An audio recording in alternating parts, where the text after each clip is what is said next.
ಒಂದು ಕಾಲದಲ್ಲಿ ದಶದಿಕ್ಕುಗಳಲ್ಲೂ ತನ್ನ ಸಾಮ್ರಾಜ್ಯ ಸ್ಥಾಪಿಸಿ ವೀರಾದಿವೀರನಾಗಿ ಬಾಳಿದ ಮಹಾರಾಜ ಧೀರಸೇನ ಈಗ ಅನಾರೋಗ್ಯದಿಂದ ಹಾಸಿಗೆ ಹಿಡಿದಿದ್ದ. ಕೆಲವೇ ದಿನಗಳಲ್ಲಿ ಅವನ ಪ್ರಾಣಪಕ್ಷಿ ಹಾರಿ ಹೋಗುವುದರಲ್ಲಿತ್ತು. ಅವನಿಗೆ 2 ರಾಣಿಯರಿದ್ದರು. ಹಿರಿಯವಳು ಸೂರ್ಯವತಿ ಮತ್ತು ಕಿರಿಯವಳು ಚಂದ್ರವತಿ.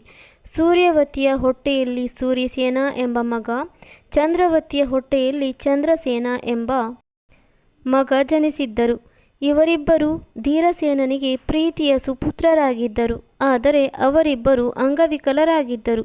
ಹಿರಿಯ ಮಗ ಸೂರ್ಯಸೇನನಿಗೆ 2 ಕಣ್ಣುಗಳು ಕಾಣುವುದಿಲ್ಲ ಹಾಗೂ ಕಿರಿಯ ಮಗನ 2 ಕಾಲುಗಳು ನಡೆಯಲಾಗದ ಸ್ಥಿತಿ ಇರುತ್ತದೆ. ಮಹಾರಾಜ ಧೀರಸೇನನಿಗೆ ತನ್ನ ಸಾವಿನ ಬಗ್ಗೆ ಒಂಚೂರು ಚಿಂತೆ ಇರಲಿಲ್ಲ. ಆದರೆ ತನ್ನ ಉತ್ತರಾಧಿಕಾರಿಗಳಾಗಿ ರಾಜ್ಯ ಆಳಬೇಕಾಗಿರುವ ತನ್ನ ಮಕ್ಕಳ ಪರಿಸ್ಥಿತಿ ನೋಡಿ ಆತ ಚಿಂತೆಗೀಡಾಗಿದ್ದ. ತನ್ನ ಕೊನೆಯಾಸೆ ಎಂಬಂತೆ ಮಕ್ಕಳಿಬ್ಬರನ್ನು ಬಳಿಗೆ ಬರಮಾಡಿಕೊಂಡ ಆತ ಪ್ರೀತಿ ಮತ್ತು ದುಃಖದಿಂದ ಮಕ್ಕಳಿಬ್ಬರ ತಲೆ ನೇವರಿಸುತ್ತಾ, ಮಕ್ಕಳೇ, ನೀವಿಬ್ಬರು ಅಣ್ಣ ತಮ್ಮಂದಿರು.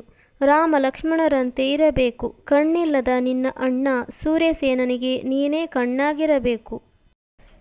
ಕಾಲಿಲ್ಲದ ನಿನ್ನ ತಮ್ಮ ಚಂದ್ರಸೇನನಿಗೆ ನೀನೇ ಕಾಲುಗಳಾಗಬೇಕು. ನೀವಿಬ್ಬರು ಒಬ್ಬರಿಗೊಬ್ಬರು ಕಣ್ಣು ಕಾಲುಗಳಾಗಿ ಪ್ರಜಾಪಾಲಕರಾಗಿ ಈ ರಾಜ್ಯವನ್ನು ಕಾಪಾಡಬೇಕು. ಯಾವುದೇ ತೊಂದರೆಯಾಗದಂತೆ ನಿಮ್ಮಿಬ್ಬರ ಕೈಯಲ್ಲಿ ರಾಜ್ಯಭಾರ ಮಾಡಿಸುವಂತಹ ಮಹಾಮೇಧಾವಿ ಮಂತ್ರಿಯೊಬ್ಬನನ್ನು ನಿಮಗೆ ನಾನು ಕೊಡುತ್ತೇನೆ. ಇದೇ ನಾನು ತಂದೆಯಾಗಿ ನಿಮಗೆ ಕೊಡುವ ಮಹಾ ಕಾಣಿಕೆ ಎಂದು ಬುದ್ಧಿ ಹೇಳಿ ಧೈರ್ಯ ತುಂಬಿದ. ರಾಜ್ಯಕ್ಕೆ ಮೇಧಾವಿ ಮಂತ್ರಿಯೊಬ್ಬನನ್ನು ನೇಮಿಸಿಕೊಳ್ಳಲು ನಿರ್ಧರಿಸಿದ ಮಹಾರಾಜ ಬುದ್ಧಿವಂತರು ನೇರ ಸಂದರ್ಶನಕ್ಕೆ ತಕ್ಷಣ ಬರುವಂತೆ ಡಂಗೂರ ಸಾರಿಸಿದ. ಮಂತ್ರಿಯಾಗುವ ಆಸೆಯಿಂದ ಬಹಳಷ್ಟು ಮಂದಿ ಸಂದರ್ಶನಕ್ಕೆ ಹಾಜರಾದರು. ಅವರೆಲ್ಲರಿಗೂ ಧೀರಸೇನ ಪರೀಕ್ಷೆಯೊಂದನ್ನು ಇಟ್ಟು, ಅಲ್ಲಿ ನೋಡಿ, ಅದೊಂದು ಕತ್ತಲೆಯ ದೊಡ್ಡ ಕೋಣೆ. ಯಾವ ವಸ್ತುವಿನಿಂದಾದರೂ ಸರಿಯೇ ಅದರಿಂದ 10 ನಿಮಿಷಗಳಲ್ಲಿ ಆ ಕೋಣೆಯನ್ನು ತುಂಬಿಸಬೇಕು. ಹೀಗೆ ತುಂಬಿಸಿದ ವ್ಯಕ್ತಿಗೆ ನನ್ನ ರಾಜ್ಯದ ಮಂತ್ರಿ ಸ್ಥಾನ ನೀಡುತ್ತೇನೆ ಎಂದ. ಸಂದರ್ಶನಕ್ಕೆ ಬಂದಿದ್ದವರೆಲ್ಲ, ಇದೊಂದು ಹುಚ್ಚು ಪರೀಕ್ಷೆ, ಮಹಾರಾಜನಿಗೆ ತಲೆ ಕೆಟ್ಟಿದೆ, ಇಷ್ಟೊಂದು ದೊಡ್ಡ ಕತ್ತಲೆಯ ಕೋಣೆಯನ್ನು 10 ನಿಮಿಷಗಳಲ್ಲಿ ಯಾವ ವಸ್ತುವಿನಿಂದಾದರೂ ತುಂಬಿಸಲು ಸಾಧ್ಯವೇ ಎಂದು ತಮ್ಮೊಳಗೆ ನಕ್ಕರು. ವಾಪಸ್ಸು ಹೋಗಲು ಮುಂದಾದರು.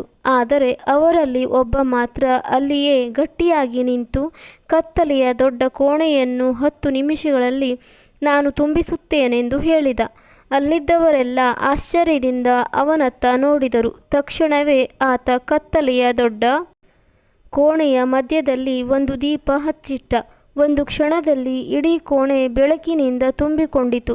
ಅವನ ಮೇಧಾವಿತನಕ್ಕೆ ಮೆಚ್ಚಿದ ಮಹಾರಾಜ ಧೀರಸೇನ ಅವನಿಗೆ ಮಂತ್ರಿಪಟ್ಟ ನೀಡಿ ತನ್ನ ಮಕ್ಕಳಿಬ್ಬರನ್ನು ಅವನ ಕೈಗೆ ಕೊಟ್ಟು, ಈ ಮೇಧಾವಿ ಮಂತ್ರಿ ನನ್ನ ಮಕ್ಕಳಂತಿರುವ ನನ್ನ ಪ್ರಜೆಗಳನ್ನು, ನನ್ನ ಮಹಾ ಸಾಮ್ರಾಜ್ಯವನ್ನು ಕಾಪಾಡಲು ಅತ್ಯಂತ ಸಮರ್ಥನಿದ್ದಾನೆ ಎಂಬ ಸಂತಸದೊಡನೆ ನಿಶ್ಚಿಂತೆಯಿಂದ ಪ್ರಾಣ ಬಿಟ್ಟ. ಈ ಕತೆ ನಿಮಗೆ ಇಷ್ಟವಾಗಿದ್ದಲ್ಲಿ ಸಬ್ಸ್ಕ್ರೈಬ್, ಶೇರ್ ಹಾಗೂ ಲೈಕ್ ಮಾಡಿ.